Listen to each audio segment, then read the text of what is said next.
Dar svarbu, kad kai projektas yra didelis, kaip greitai suglausti visas užduotis. Tai tam yra speciali komanda, kur yra view, kadangi tai yra matymo mygtukas, tai yra view skirtukė outline'as. Va šitas dalykas 1.1, 1.2 yra outline'as, tai yra numeracija.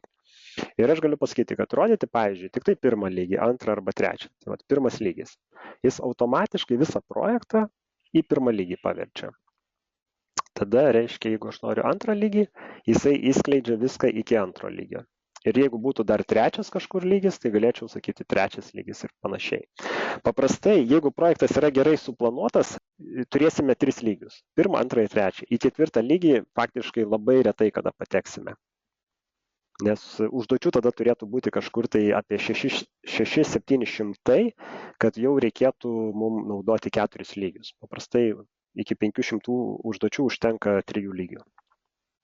Galim pasižiūrėti, aš esu dabar parengęs pavyzdį iš Viva Alex projekto ir galim pasižiūrėti, kaip tas dalykas atrodo gyvai ant Viva Alex.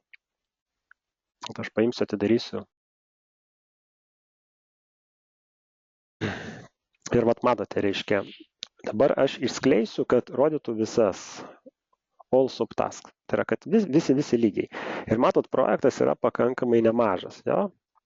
Ir kad vat greitai susigaudyti, į kurią vietą man papulti, tai kiekvienas iki va taip vat naršyti užima labai daug laiko. Tai kad tą laiką pataupyti, aš galiu pasakyti, rodyti pirmą lygį.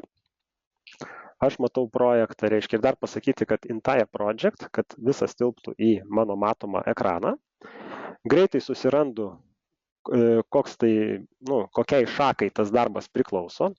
Pavyzdžiui, papildomi darbai įrangos instaliavimui. Ir galiu greitai prasiskleisti. Reiškia, galiu pradžiai, reiškia, suskleistą variantą pasižiūrėti dar.